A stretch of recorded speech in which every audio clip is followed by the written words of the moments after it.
আসসালামু আলাইকুম ওয়া রাহমাতুল্লাহি ওয়া বারাকাতুহু। প্রিয় দর্শক, বিশ্বের যেখান থেকে আমাদের এই প্রোগ্রামটি দেখছেন, সবাইকে ফোকাস লিস্ট 24 চ্যানেলে স্বাগতম।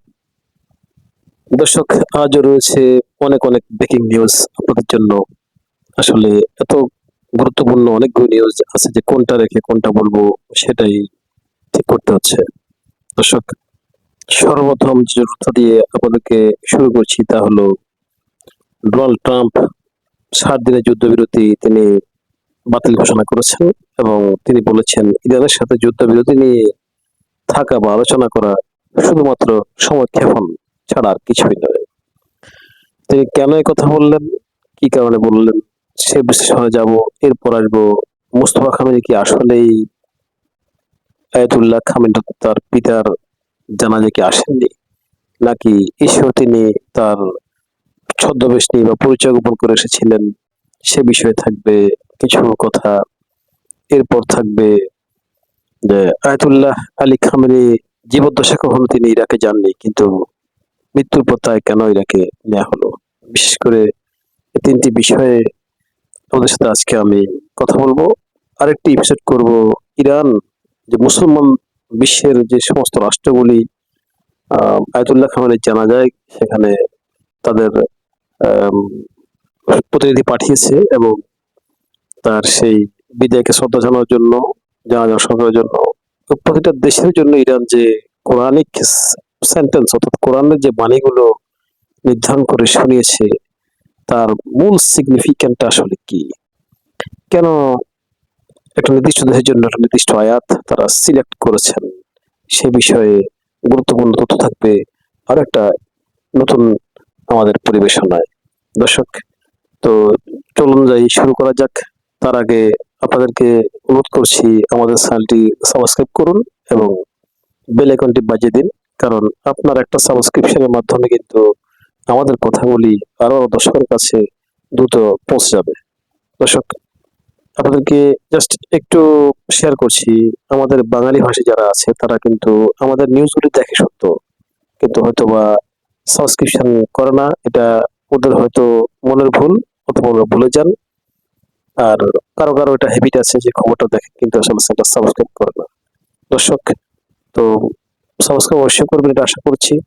তো আমরা চলে যাচ্ছি এবার প্রথম আলোচনা, তা হলো ট্রাম্পের পক্ষ থেকে যে ঘোষণা এসেছে ইরানের সাথে যুদ্ধবিরতি বাতিল এবং তাদের সাথে যুদ্ধবিরতি নিয়ে কথা বলা বা যুদ্ধবিরতি নিয়ে চিন্তা করাটা হচ্ছে শুধু সময় ক্ষেপণ, অর্থাৎ সময় নষ্ট। দর্শক, ইরানের সর্বোচ্চ ধর্মীয় নেতা এবং শিয়াদের সর্বোচ্চ ধর্মীয় নেতা আয়াতুল্লাহ আলী খামেনি, তার জানাজা শুরু হয়েছে, এখনো জানাজা চলছে। বর্তমানে তার কফিনটি ইরাকে আছে এবং সেখান থেকে আগামীকাল তার নিজ শহরে গিয়ে দাফন হবে। ঠিক এই মুহূর্তেই ইরানকে টার্গেট করে 80টি জায়গায় হামলা করেছে মার্কিন যুক্তরাষ্ট্র।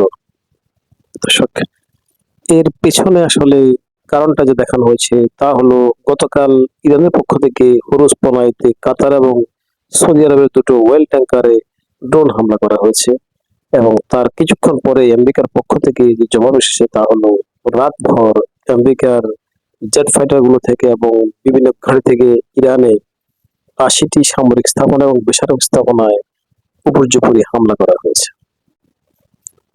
এবং এই হামলার পর ভোর রাত্রে ইরানের আকাশে মার্কিন আবার MQ-9 ড্রোন তারা ছেড়ে দিয়েছে। যে দেখাচ্ছে যে আসলে এই ড্রোন দিয়ে যে তথ্যটা নিচ্ছে যে ইরানের সার্ভার গুলি আবার সচল আছে কিনা, বা তারা MQ-9 এই ড্রোনটা সিলেক্ট করতে পারে কিনা, ইন্টারসেপ্ট করতে পারে কিনা। ইভেন মার্কিন যে সমস্ত টেকনোলজি গুলো ইরান জেনে গেছে এবং তার পরিবর্তে যে অ্যান্টি টেকনোলজি ইরান তৈরি করেছে সেগুলি আসলে এখনো কাজ করছে কিনা, না মার্কিনী হামলায় যে 80টি স্থানে যে হামলা করেছে, প্রবল হামলা করেছে কিন্তু মার্কিন বাহিনী, যে হামলাটি হয়তো গত 40 দিনে কোনো জায়গায় ইরানে কোনো জায়গায় গত 40 দিনের যুদ্ধে যে হামলা হয়েছে তার চাইতেও মারাত্মক হামলা করেছে মার্কিন যুক্তরাষ্ট্র। তো ওই ওই হামলায় গতকালে ইরানের এই ব্যবস্থাগুলি ধ্বংস হয়েছে কিনা না এখনো সচল আছে সেটা টেস্ট করার জন্য ভোর রাতে মার্কিন বাহিনী ইরানের আকাশ সীমায় MQ-9 উড়ায়। আর তার কিছুক্ষণ পরে ইরান যখন সেটাকে শটডাউন করে নিচে নামিয়ে দেয়, তাহলে মার্কিনরা বুঝতে পেরেছে যে না, ইরানের এখনো কিন্তু বিভিন্ন সার্ভারগুলি সচল আছে এবং ইরান পাল্টা জবাব দেওয়ার যথেষ্ট ক্ষমতা এখনো হয়তো বহন করছে। মার্কিন যুক্তরাষ্ট্র যে সমস্ত টার্গেটগুলি ইরানের জন্য করেছিল, সেগুলো হচ্ছে ইরানের মিসাইল স্টোরেজ, তাদের রাডার স্টেশন এবং ইরানের যে ইলেকট্রনিক ওয়ারফেয়ার যে সমস্ত সেন্টারগুলি তারা ডিটেক্ট করতে পেরেছে এই গত জাস্ট কয়েকদিনের যুদ্ধ বন্ধের মধ্যে ওই সমস্ত জায়গাগুলো তারা হামলা করেছে। তবে সবচেয়ে বড় বিষয় হলো, ইরানে এখন কোটি কোটি মানুষ বিভিন্ন স্থানে তারা অবস্থান করছে, বিশ্ব থেকে এসেছে, তারা এখনো সবাই তাদের নিজ দেশে ফিরে যেতে পারেনি। এই সমস্ত লোকগুলি যদি মার্কিন যুক্তরাষ্ট্রের এই আক্রমণের কারণে হতাহত হয়, তাহলে কিন্তু বিশাল একটা বিপর্যয়ের ব্যবস্থা হবে ইরানে। তো হয়তোবা ইরানের এই পয়েন্টটাকেই দুর্বল ভেবে, বাট ইরানকে দুর্বল করার জন্য জাস্ট এই মোক্ষম সময়টা বেছে নিয়েছে মার্কিন যুক্তরাষ্ট্র এবং নেতাকর্মীরা। এটা একটা কারণ। আবার ইরান যে অয়েল ট্যাঙ্কারে আক্রমণ করেছে সৌদি এবং কাতারের, সেটাকে একটা কারণ দেখিয়ে আমেরিকা হামলা করেছে। এখানে কিন্তু আমেরিকার একটা দারুণ স্ট্র্যাটেজি আছে যে মুসলমান দুটি রাষ্ট্র কাতার সাথে ইরানের ভালো সম্পর্ক দর্শক আপনারা আগে থেকেই জানেন। সৌদির সাথে এই সম্পর্ক মোটামুটি এখন একটু উষ্ণ পর্যায়ে আসছে ইরানের সাথে। ঠিক এই অবস্থায় ইরান যে দুটো অয়েল ট্যাঙ্কারে হিট করেছে, কিন্তু তার প্রতি উত্তরে কাতার কোনো জবাব দিচ্ছে না, সৌদি কোনো জবাব দিচ্ছে না, জবাব দিচ্ছে কে? আমেরিকা। অর্থাৎ আমেরিকা আবারও বোঝালো যে তোমাদের সাথে আমরা আছি।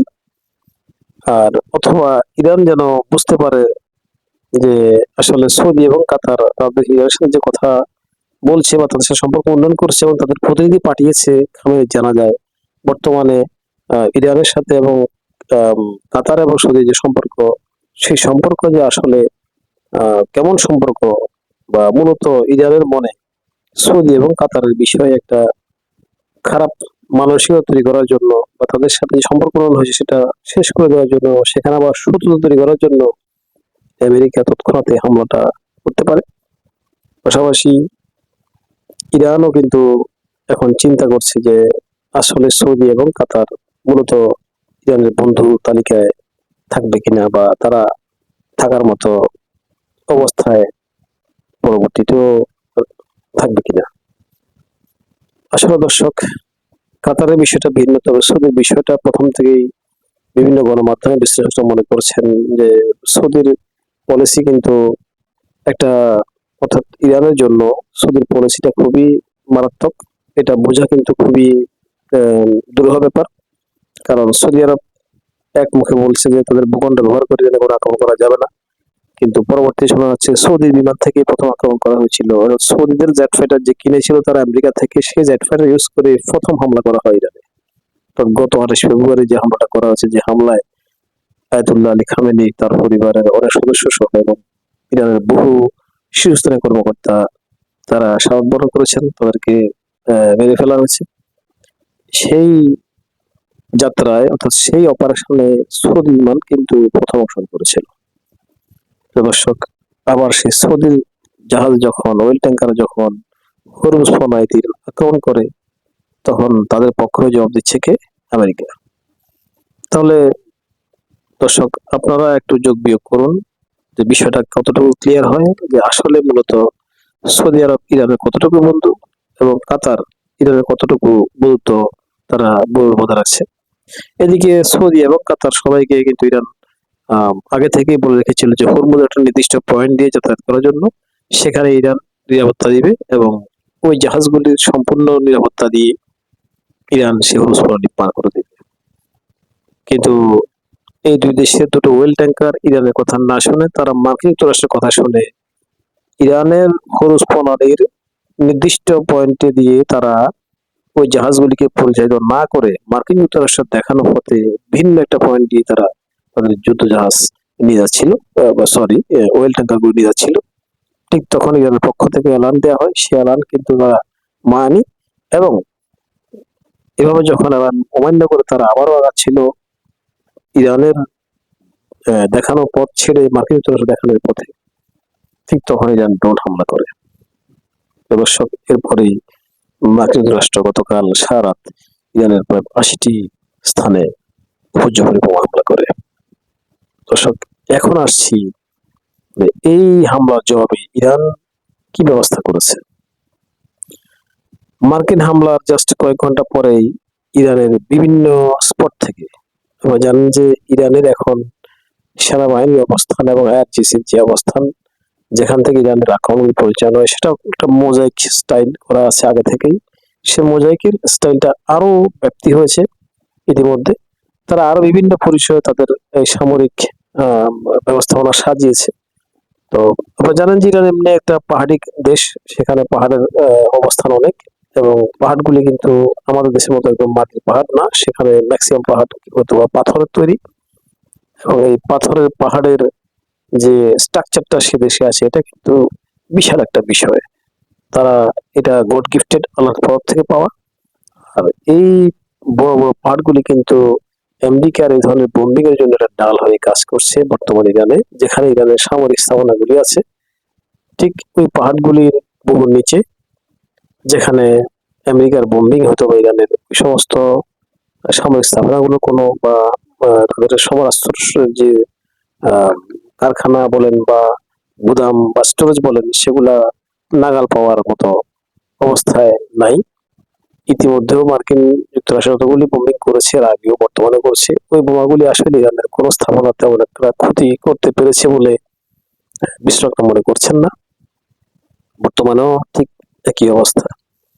তো ইরান যে জবাবটা দিয়েছে, আমরা এবার সে বিষয়ে আসি। ইরান মধ্যপ্রাচ্যে থাকা আমেরিকার প্রায় 85টি ঘাঁটিকে তছনছ করেছে। এটা ছিল ইরানের সর্বোচ্চ মার। আমি এভাবে বলছি, প্রিয় দর্শক, বিগত 40 দিনের যুদ্ধ থেকেও কিন্তু গত একদিনের যুদ্ধের মারটা কিন্তু ইরানের খুব প্রচন্ড ছিল। ইভেন এমন এমন কিছু তথ্য থেকে আসছে, যারা বিশেষ করে মধ্যপ্রাচ্যের যুদ্ধ নিয়ে সবসময় চোখ খোলা রাখেন, তাদের তরফ থেকে কথা আসছে যে ইরান এবার বাহরাইনের যে পঞ্চম নৌঘাঁটি আছে, সেটা কিন্তু বিশাল একটা ঘাঁটি, ছোট কোনো ঘাঁটি নয় সেটা। আমেরিকা বহুদিন ব্যাপী সেই ঘাঁটি তৈরি করেছে এবং সেটার ব্যাপ্তি অনেক। এর আগেও সেখানে হামলা করেছে আমেরিকার এই পঞ্চম নম্বর ঘাঁটির বিভিন্ন জায়গায় তারা রাষ্ট্র করেছে। আর এবার বলা হচ্ছে সেই ঘাঁটিতে টানা সিরিজ মিসাইল হামলা করেছে, সারা দিন ব্যাপী বাহরাইনে শুধু সাইরেন বেজেছে, এবং বাহরাইনের সমস্ত বেসামরিক লোককে সরকারিভাবে তাদের ঘর থেকে বের না হওয়ার নির্দেশ দেওয়া হয়েছে।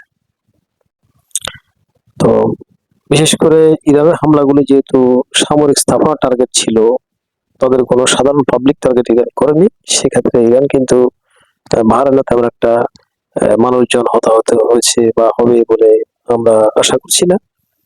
সেম ঘটনা ঘটেছে আবার কুয়েতেও আল-সালাম বিমান ঘাঁটিতে, সেটাও আমেরিকার একটা বড় ধরনের ঘাঁটি।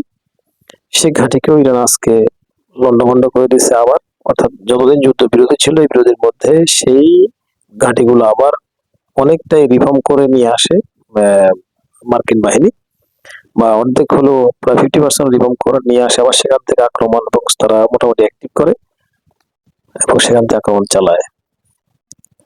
আজ কিন্তু ইরান সেই আল-সালাম বিমান ঘাঁটির কিন্তু চেহারা পাল্টে দিয়েছে একদম। পাশাপাশি বাকি যে স্থাপনাগুলো করেছে সেগুলো বর্ণাইতে গেলে আমাদের এই আজকের সেশনে শেষ হবে না।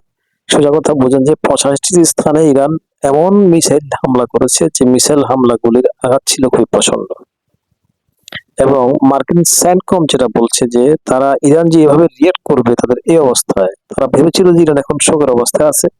আজকালের মধ্যে তাদের সর্বোচ্চ নেতা, প্রয়াত সর্বোচ্চ নেতাকে দাফন করা হবে, তারা সেদিকে মুভমেন্ট করে আছে, তাদের সমস্ত সেনাবাহিনী আইজি সবগুলো সেদিকে তাদের দৃষ্টি। এই মুহূর্তে ইরানকে একটা মেচাকার মার দেওয়া যায়, যে মারের কারণে হয়তো বা কোমর ভেঙে যেতে পারে। কিন্তু ইরান যে এভাবে আবার ফার্দার রিয়াক্ট করে, অর্থাৎ পুনরায় ইরানের পাল্টা আক্রমণ করার ক্ষমতা ইরান যে এভাবে সাজিয়ে রেখেছে, সেটা স্যানকমের পক্ষ থেকে অনেকটা হচকিত হয়ে তারা অনেক তথ্য তারা মুখ ফসকে বের হয়ে গেছে। তারা এই 85টি জায়গায় ইরান কিন্তু এর আগে একসাথে এভাবে আক্রমণ করেনি এত অল্প সময়ের মধ্যে। তো সুতরাং এই বিষয়টা কিন্তু খুবই ভাববার বিষয় আছে মার্কিন যুক্তরাষ্ট্রের জন্য। এরপর আরেকটু পিছনে কথা বলি, আপনারা জানেন যে সামনে মার্কিন যুক্তরাষ্ট্রের নির্বাচন। জাস্ট ইরানের সর্বোচ্চ নেতার আহ, তাদের যে 6 তারিখ 4 তারিখ যে প্রোগ্রাম ছিল, 4 থেকে 9 তারিখ পর্যন্ত, এই 4 তারিখের প্রোগ্রামের 2-1 দিন আগে থেকেই কিন্তু বলা হচ্ছে যে মার্কিন যুক্তরাষ্ট্র ডোনাল্ড ট্রাম্পের কে অর্থাৎ উদ্দেশ্য করে বলা হচ্ছে যে ইরানের সর্বোচ্চ নেতা আয়াতুল্লাহ আলী খামেনির হত্যার বদলা নিবে ইরান। এবং তাদের পক্ষ থেকে, ইরানের পক্ষ থেকে কোনো কোনো ভাবে কোনো কোনো মাধ্যম এমনও বলেছে, যেটা হয়তো বা আমরা এখনো পর্যন্ত শিরোগত তথ্য পাইনি। তবে ইরান একটা কথা বলেছে শুধু, যে খামেনি হত্যাকারীর কোনো স্বাভাবিক মৃত্যু হবে না বলে তারা মানে মোটামুটি বলছেন। এটা হয়তো বা অনেকে বলছেন যে এই কথাটি তারা হয়তো এভাবে বলছেন যে ইসলামের দৃষ্টিতে একজন হত্যাকারী খুনির মৃত্যু কিন্তু স্বাভাবিকভাবে হওয়ার কথা না, সেও কিন্তু অন্যজনের হাতে হয়তো খুন হতে পারে বা তার মৃত্যুতে অস্বাভাবিকভাবে হবে, এই ধরনের বিষয়ে কথা অনেকে বলছেন। আবার পাশাপাশি অনেকে মন্তব্য করছেন যে ইরান হয়তো বা সেই হত্যার প্রতিশোধ নিয়ে বলে ইরান এই ধরনের কথা বলেছে যে ডোনাল্ড ট্রাম্পের মৃত্যু স্বাভাবিক মৃত্যু হবে না, বা যারা খামেনিকে হত্যা করেছে তাদের মৃত্যু স্বাভাবিকভাবেই হবে না। এরপরে কিন্তু ইসরায়েল থেকে আসে একটা প্রিফিক্স, যেটা সারা আমেরিকার নজর এসেছে এবং তাদের টনক নড়েছে। তারা বলেছে যে ইরানি গুপ্তচররা ট্রাম্পকে হত্যার পরিকল্পনা করছে এবং তাদের সাথে এই ধরনের তথ্য আছে। এটা নেতা কাকুর রাষ্ট্রের কথা, তাদের কাছে দেওয়া তথ্য আছে। এরপরে কিন্তু ট্রাম্প প্রশাসন, অবশ্যই আপনারা ভাবেন, এটা অবশ্যই এটা হেলায় ফেলায় দেখার কথা না, অবশ্যই নজরে বসেছে, যেটা সেটা বিশ্বের সুপার পাওয়ারের রাষ্ট্র এবং বিশ্বের সুপার পাওয়ারের রাষ্ট্রের সর্বোচ্চ পদ। অবশ্যই ট্রাম্পের নিরাপত্তার দায়িত্ব এবং তাদের নিরাপত্তার জন্য যাবতীয় ব্যবস্থাপনা করা তাদের অবশ্যই দায়িত্ব। এর আগেও কিন্তু ট্রাম্পকে লক্ষ্য করে গুলি করা হয়েছে, আপনারা জানেন, যেটা আরো কয়েক বছর আগে।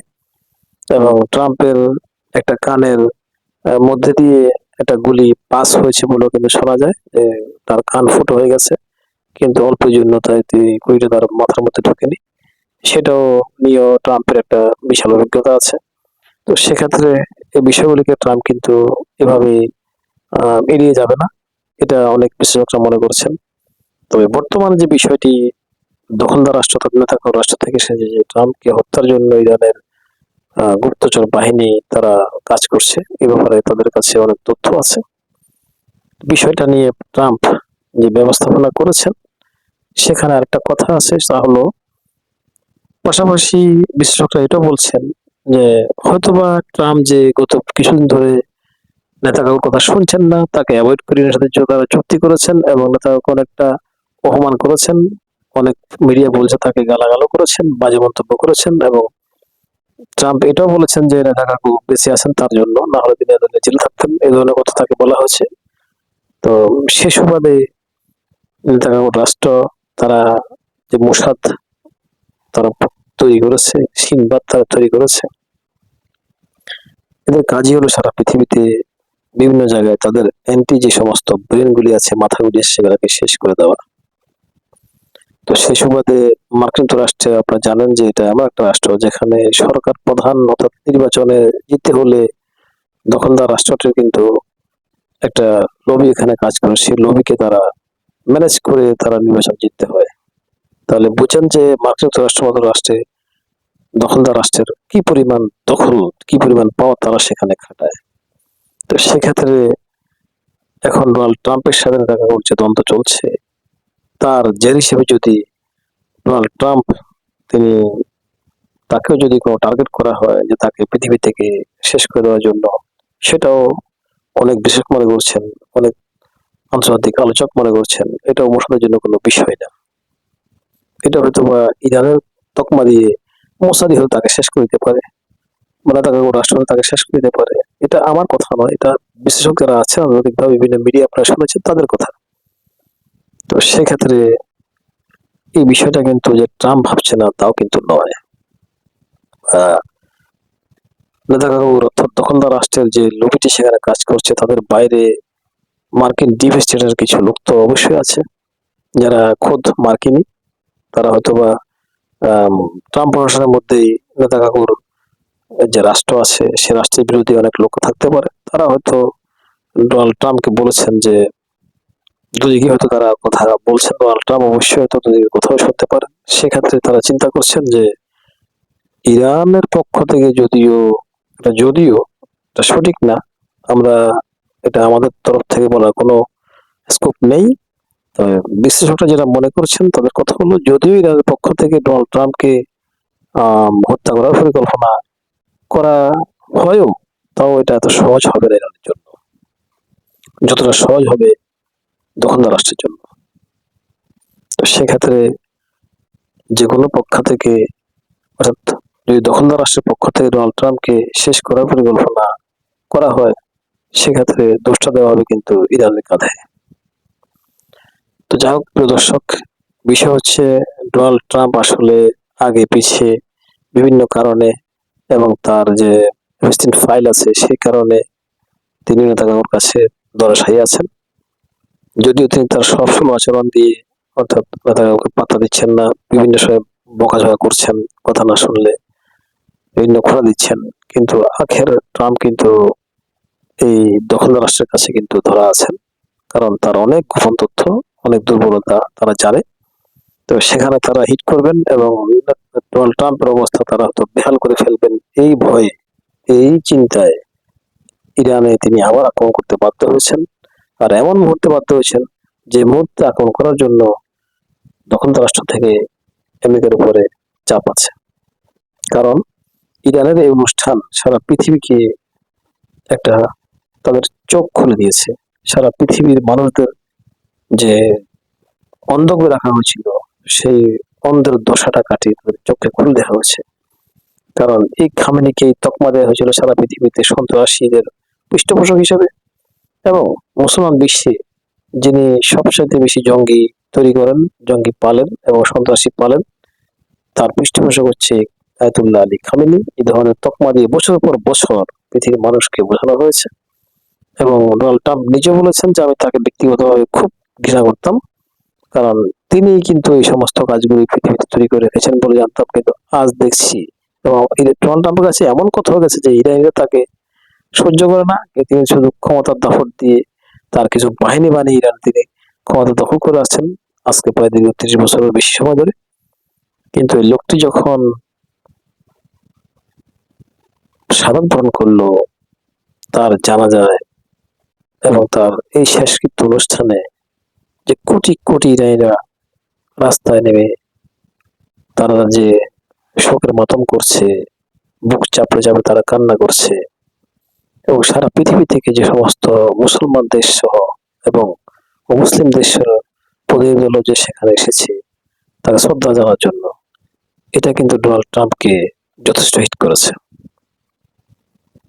তিনি অনেকটা বলেও ফেলেছেন মুসফুসকে যে আমাকে আসলে যে তথ্য দেওয়া ছিল সেটা ভুল ছিল, ইরানি তাকে এত ভালোবাসে সেটা আমার জানা ছিল না। এই কথা বলার পরও ডোনাল্ড ট্রাম্প জাস্ট 2 দিন পরে আমার ইরানকে আক্রমণ করেন।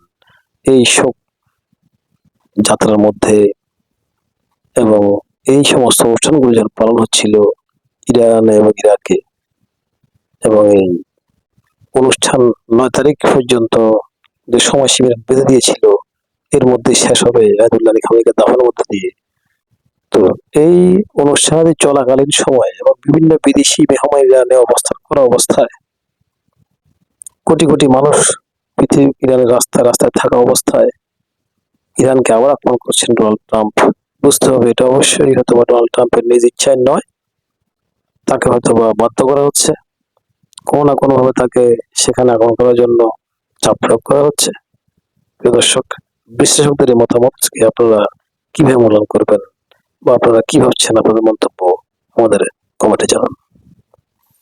দর্শক, এরপরে আসছি আর একটা বিষয়, যে আয়াতুল্লাহ আলী খামেনির ছেলে মোস্তফা খামেনি, যিনি বর্তমানে ইরানের সর্বোচ্চ ধর্মীয় নেতা, তিনি জানা যায় কেন আসেননি নাকি এসেছেন, এটা একটা বিশাল প্রশ্ন মানুষের মনে। যারা ইরানকে নিয়ে চিন্তা করেন, বর্তমান বিশ্বের ক্ষমতার যে পট পরিবর্তন হচ্ছে সেখানে মোস্তফা খামেনি কিন্তু সর্বোচ্চ টার্নিং পয়েন্ট।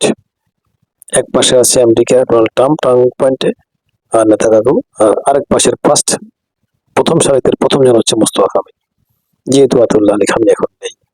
সেজন্য আয়াতুল্লাহ খামেনির ছেলে হিসেবে মোস্তফা খামেনির তার পিতার জানাজা থাকাটা কিন্তু সেটা অনেকেই ভাবছেন যে তিনি আছেন, কিন্তু ইরানের পক্ষ থেকে বলা হয়েছে যে তাকে এই জানাজায় অংশগ্রহণের অনুমতি নিরাপত্তা বাহিনী দেয়নি। নিরাপত্তা বাহিনীর মধ্যে আইআরজিসি এবং সেনাবাহিনী, কারণ তারা বলেছে যে এই জানাজায় তিনি আসেন তাহলে তিনি হয়তো আক্রান্ত হতে পারেন, সেজন্য তাকে সেফ জোনে রাখার জন্য এবং তাকে নিরাপদ রাখার জন্য তাকে এখানে এই জানাজায় অংশগ্রহণ করার অনুমতি কিন্তু আইআরজিসি এবং সেনাবাহিনী থেকে দেওয়া হয়নি। ইভেন মোস্তফা খামেনির যে নিরাপত্তা দায়িত্বে যারা আছে তারাও কিন্তু এই বিষয়ে তাকে গ্রিন সিগন্যাল বা তাকে সমর্থন দেয়নি, তার পারমিশন দেয়নি। দর্শক, এখানে একটা বিষয় আছে। ইরানের সর্বোচ্চ ধর্মীয় নেতা আয়াতুল্লাহ আলী খামেনি যখন শাহাদাত বরণ করেন, সেখানে কিন্তু মোস্তফা খামেনি উপস্থিত ছিলেন বলে অনেকে বলেন। কেউ কেউ বলছেন যে মোস্তফা খামেনি তার জাস্ট কিছুক্ষণ আগে তার ওই কক্ষ থেকে বের হয়ে গেছেন, অথবা কেউ কোনো গণমাধ্যম বলেছে যে মোস্তফা খামেনি সহ সেখানে আঘাতপ্রাপ্ত হয়েছেন, আহত হয়েছেন, তবে তিনি মারা যাননি। তার বিশেষ চিকিৎসা দেওয়া হয়েছে, পরে তিনি আস্তে আস্তে সুস্থ হয়ে আছেন, এখনো তিনি কিছু চিকিৎসা নিচ্ছেন বা সুস্থ আছেন। এই ধরনের কথাবার্তা কিন্তু আমরা বিভিন্ন মাধ্যমে এখনো শুনে থাকি। তবে সেই বোম্বিং এর পর থেকে আজ পর্যন্ত, অর্থাৎ আজকে দিন পর্যন্ত মোস্তফা খামেনি কোনো গণমাধ্যমে আসেননি এবং তাকে কোথাও কোনো ব্রিফিং থেকে দেখা যায়নি। পাশাপাশি তার সাথে বিভিন্ন দেশ থেকে যে কূটনৈতিকভাবে যোগাযোগ করার জন্য, কথা বলার জন্য, ডোনাল্ড ট্রাম্পও তার সাথে কথা বলার জন্য চেয়েছেন, সে বিষয়ে কোনো উত্তর ইরানের পক্ষ থেকে পাওয়া যায়নি। এদিকে দখলদার রাষ্ট্রের অনেকগুলি সোর্স বলছে যে মোস্তফা খামেনি আসলে নেই, তিনি ওপারে চলে গেছেন। আসলে তাকে ইরান একটা আইকন সাজিয়ে ইরানের একটা কমিটি দেশ চালাচ্ছে মোস্তফা খামেনির নাম দিয়ে, মূলত মোস্তফা খামেনিও নেই। দর্শক, আজকে আবার কিছু কিছু গণমাধ্যম বলছে যে মোস্তফা খামেনি জানাজায় উপস্থিত ছিলেন, তবে তার নাম প্রকাশ করা হয়নি, তাকে ভিন্নভাবে ভিন্ন বেশে সাজিয়ে সেই জানাজায় উপস্থিত রাখা হয়েছে।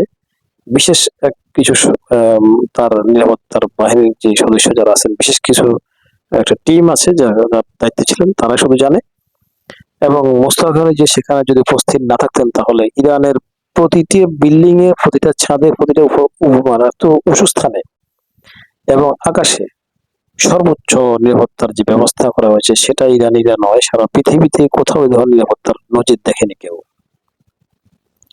দর্শক, ইরানের যে নিরাপত্তা ব্যবস্থা করা হয়েছে এটা আসলে সত্যি, কারণ সেখানে যারা ভিজিটে গেছেন তারা দেখেছেন একটা বিল্ডিং এর ছাদও বাকি নেই যেখানে আইআরজিসির নিরাপত্তা সদস্যরা সেখানে যারা তারা যে সেটা সেখান থেকে তাদের নিরাপত্তার ব্যবস্থা তারা তো করেননি। ইভেন আকাশে সবসময় টহলরত ছিল তাদের হেলিকপ্টার সহ বিভিন্ন রকমের ফাইটার গুলি, তাদের রাডার গুলো সচল ছিল। পুরো আকাশটাকে তারা মানে বিভিন্ন হাজার হাজার চক্ষু দিয়ে, শুধু মানুষের চক্ষু বলছি না, এই চক্ষুটা হচ্ছে মেশিনের চক্ষু, যে মেশিনগুলি আকাশে কোনো বস্তু আসলে 300, 350, 400 মাইল থেকে দূর থেকে তারা ডিটেক্ট করে, ওই সমস্ত রাডারগুলি তারা সবসময় 24 ঘন্টা সচল রাখছে, এখনো সচল আছে। ইভেন ইরানে যে পরিমাণ, তেহরান থেকে শুরু করে যে সমস্ত জায়গাগুলিতে নিরাপত্তা নেওয়া হয়েছে, এ ধরনের নিরাপত্তা পৃথিবীতে খুব কমে নেওয়া হয়েছে, বিরল ঘটনাটা। এত বড় নিরাপত্তা, এত স্পেশাল নিরাপত্তা, এটার কারণ কি যদি মোস্তফা খামেনি সেখানে না থাকে? এটাও একটা প্রশ্ন গণমাধ্যমে এসেছে, বিশ্লেষকরা করছেন। দর্শক, ইরানের পক্ষ থেকে কিন্তু এবারে কোনো তথ্য দেওয়া হয়নি, তবে আয়াতুল্লাহ আলী খামেনির 3 ছেলেকে দেখা গেছে জানাজার প্রথম সারিতে। সে প্রথম সারিতে দেখা গেছে ইরানের স্পিকার বাকার গালিবাফকে, এবং সেখানে দেখা গেছে আব্বাস আরাকচিকে, যিনি পররাষ্ট্রমন্ত্রীর দায়িত্বে আছেন। পাশাপাশি ইরানের প্রেসিডেন্ট মাসুদ পেজেশকিয়ানকে দেখা গেছে সে প্রথম সারিতে। তাদের সাথে যে 3 জন ছেলে ছিলেন, অনেকে বলছেন যে সেখানে একজন ছিল মোস্তফা খামেনি, আবার কেউ কেউ বলছেন না, ইরানের মোস্তফা খামেনিও ছিলেন, তবে তিনি ছদ্মবেশে ছিলেন তার বিষয়ে পরিচয় গোপন করার জন্য। দর্শক, সত্যটা ইরানের পক্ষ থেকে যদি বের হয়ে না আসে, আসলে এই বিষয়ে আমরা এখনো পর্যন্ত কিছু বলতে পারছি না, তবে আমাদের সোর্স কাজ করছে, আমরা দেখছি, যদি সঠিক তথ্য হয় তাহলে সেটা আপনাকে জানাবো। আরেকটা কথা যে আমরা আপনাদেরকে বলেছিলাম যে আয়াতুল্লাহ আলী খামেনির এই কফিনটি এখন ইরাকে গেছে, অথচ তিনি জীবদ্দশায় তিনি প্রায় 36 বছর ধরে ইরান শাসন করছেন। এই জীবদ্দশায় তিনি একবারও কিন্তু ইরাকে যাননি দর্শক। কিন্তু মৃত্যুর পর তাকে কেন ইরাকে নেওয়া হলো, এ বিষয়ে প্রিয় দর্শক অনেকগুলি মাধ্যম কথা বলছে, তারা বিভিন্ন রকম কথা বলছে, বিভিন্ন তথ্য দিচ্ছে। তবে আমরা আপনাদেরকে এত ইনলার্জ বক্তব্য না দিয়ে শুধু একটা কথা বলবো যে মোস্তফা খামেনি শুধু একটাই পথ, তাহলে তিনি ইরানের সর্বোচ্চ ধর্মীয় নেতা। আর আয়াতুল্লাহ আলী খামেনি শুধু একটা পদ নয়, তিনি শুধু একটা পোস্টের অধিকারী বা একটা আসন অধিকারী ছিলেন না। আয়াতুল্লাহ আলী খামেনি ছিলেন ইরানের সর্বোচ্চ ধর্মীয় নেতা এবং পাশাপাশি শিয়াদের সর্বোচ্চ ধর্মীয় নেতা। শিয়ারা তাকে আধ্যাত্মিক নেতা হিসেবে কিন্তু মানত এবং তাকে রাসূলুল্লাহ সাল্লাল্লাহু আলাইহি ওয়াসাল্লামের বংশধর হিসাবে তারা আখ্যায়িত করেছেন। তার যে বংশ পরিক্রমার যে তালিকা দেওয়া হয়েছে পক্ষ থেকে, সেখানে কিন্তু তার রাসূলুল্লাহ সাল্লাল্লাহু আলাইহি ওয়াসাল্লামের বংশধরের যে তালিকা দেওয়া হয়েছে বিশাল লম্বা একটা তালিকা, সে বিষয়ে আমরা আপনাদের সাথে কথা বলবো। তবে আয়াতুল্লাহ আলী খামেনির এই মরদেহটাকে, কফিনটাকে ইরাকে নেওয়ার একটি মাত্র কারণ, সেটা হলো তিনি শিয়াদের সর্বোচ্চ ধর্মীয় নেতা। এই পৃথিবীতে শিয়াদের সর্বোচ্চ ধর্মীয় নেতা হিসেবে তিনি যতটা জনপ্রিয় ছিলেন শিয়াদের মধ্যে, এরকম জনপ্রিয় নেতা কিন্তু এখন আর দ্বিতীয়টা নেই, আরেকজন এখনো তৈরি হয়নি। সেক্ষেত্রে আয়াতুল্লাহ আলী খামেনিকে যে কারবালার ময়দান ইরাকে, যেখানে ইমাম হোসেন রাদিয়াল্লাহু আনহু মাজার রয়েছে, ওই সমস্ত এরিয়াগুলো সেখান থেকে ঘুরিয়ে সেখানে জানাজা করে শিয়ারা তার প্রতি শ্রদ্ধা নিবেদন করবেন এবং শিয়ারা তাকে তার শেষ দাফন অনুষ্ঠানে তারা তাকে এই কারবালার ময়দান এবং ইরাকে শিয়া যে অধ্যুষিত অঞ্চল আছে সেখানে নিয়ে তারা তাকে শ্রদ্ধা জানাবেন।